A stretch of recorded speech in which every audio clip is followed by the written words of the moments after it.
Okay, good morning po sa inyo mga kapatid. Pag-usapan naman natin ngayon ito pong biding-bidingan na kung saan po, napaamin po itong si Sara, the future Vice President, Sara Duterte, sa darating na 2028.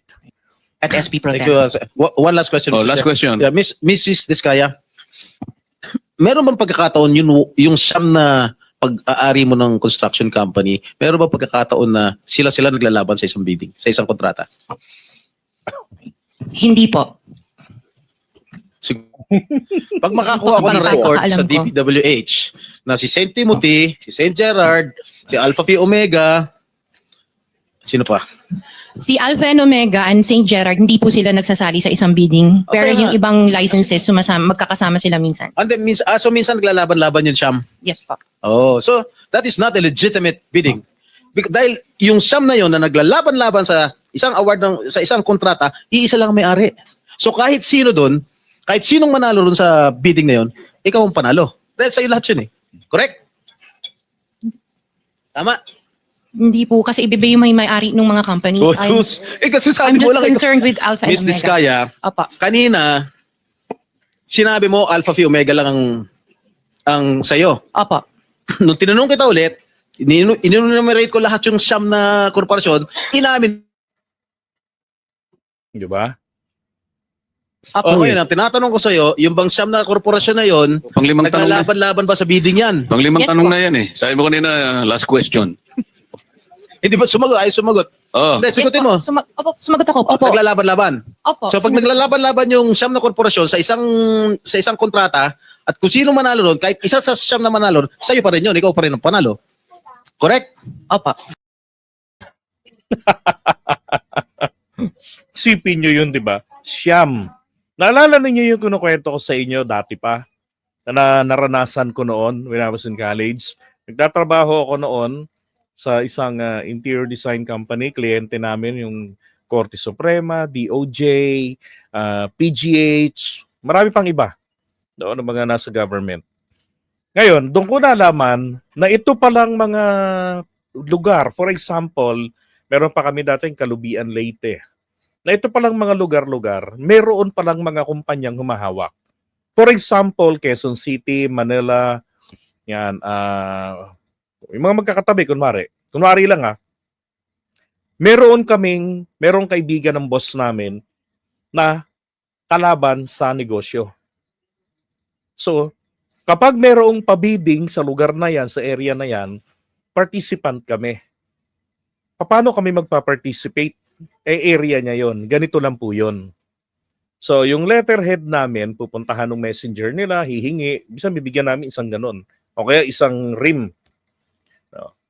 Letterhead namin yon. Tapos, gagawa nila yon ng pricing. Pag natapos yon, dadalhin sa boss namin yung papel, pipirmahan ni boss. O kaya naman, kahit sino sa amin, pipirmahan yon. Kasi, required po kami na malaman paano ang pirma ng amo namin. Total, bangko lang naman po ang nakakahuli. Ang galing nila. Alam ng bangko kung hindi boss namin ang pumirma. So ngayon ang nangyayari doon, araw na po ng bidding. Dapat ang nandun po sa bidding, taga sa amin. Kukuha po sila ng, let's say, tindera ng ulam sa labas, o kaya naman janitor nila, bibihisan lang po, naka-spooting yung tao. No? May ID rin.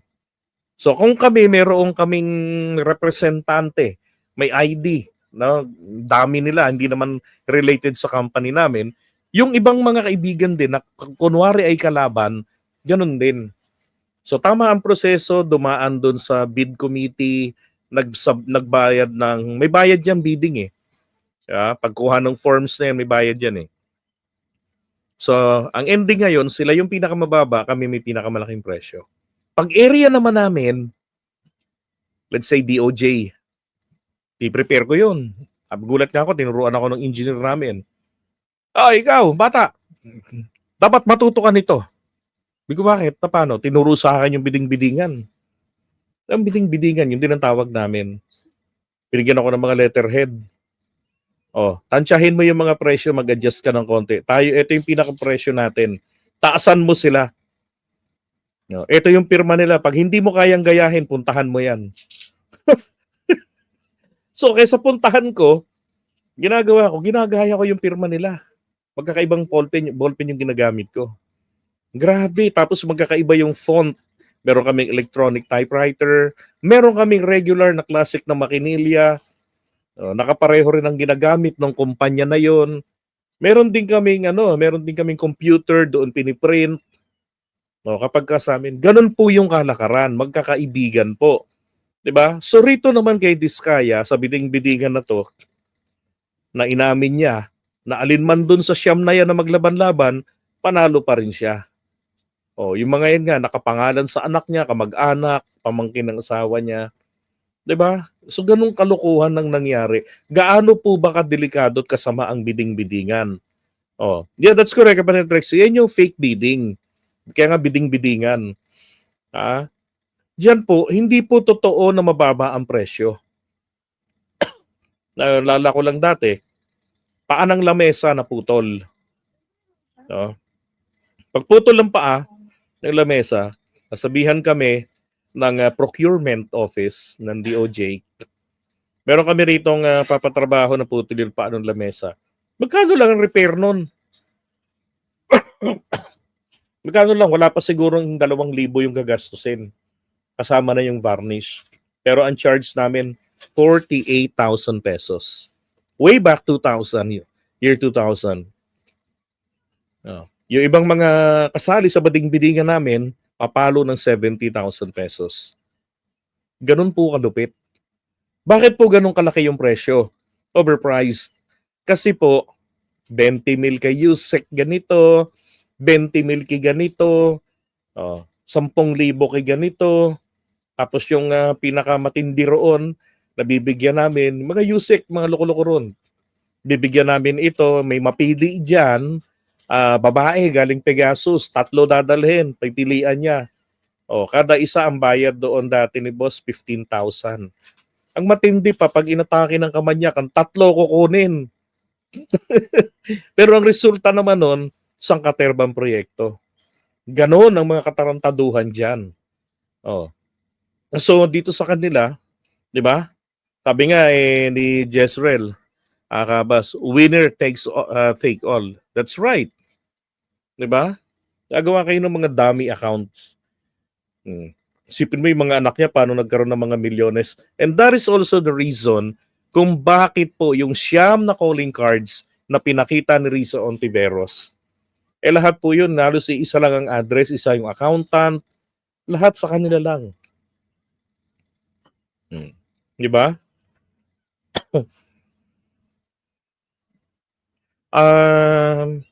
Hindi ganoon. Pag-submit ng bidding, mataas na ang presyo. Sabi ko nga 40 mil na yung presyo ng putol na paa ng lamesa. Yung may paang nakaganon. Pinakapaan ng lamesa, may ukit. Naputol lang doon sa pinagkabitan. Papalitan lang yun eh. Tapos, yung mga participant, mga fake participants, ay nasa 70,000 ang presyuhan nila. Siyempre, hindi papasa yun, hindi mananalo sa bidding. So, eto nga yung nagpabid, yung pick-up. Titignan ngayon, panalo pa rin kami. Yung pick-up, binibigyan din namin ng pamasko. Hindi nila alam na may hocus-pocus na nangyayari, pero mabait din kami sa kanila. Grabe, sabi ko nga yung naranasan ko noon, may dahilan ng Diyos.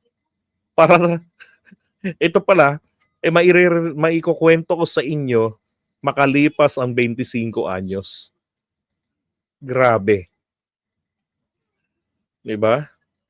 So, ganun din itong nangyayari ngayon. Kaya napaka-plastic ng mga senador na nandiyan na kunwari ay hindi nila alam yaang biding-bidingan. Okay? So, ganun po yung biding-bidingan. Diyan po tayo talo. Kaya kung inyo pong napansin, meron akong pinost sa JDB na isang sa Ilocos Norte. Yung pamilya roon, nakamag-anak daw ng mayor, isa lang sa Lawag, Ilocos Norte, yung kanyang proyekto. Ang focus nilang lahat doon po sa Cagayan. Tinignan ko ngayon yung sa sumbong mo sa Pangulo, coordinates, tinignan ko. Alam niyo ang nakita ko? Bundok. Ang coordinates nandito banda sa Botones. Yung ilog nandito banda.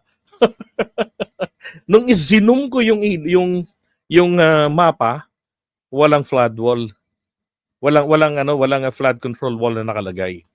Eh yung nakalagay doon, construction of flood control. Nako po, mukhang kailangang personal na inspection niya ng Pangulo. Diba? Tapos nakakapagtaka sa mga ganyan, gaya nga binabanggit yan sa Bulacan, bakit si Wawaw ang daming nakuha? Dahil po sa ganyan, area ko to.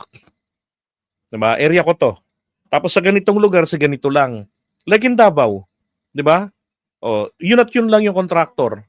Ganun ho yung sistema dyan. Ang daming company ng mga Diskaya, tapos sila din lang ang nakikipag-bid. Kaya kung sino ang mananalo, kanila pa rin ang award sa project. Ang talino rin. That is correct.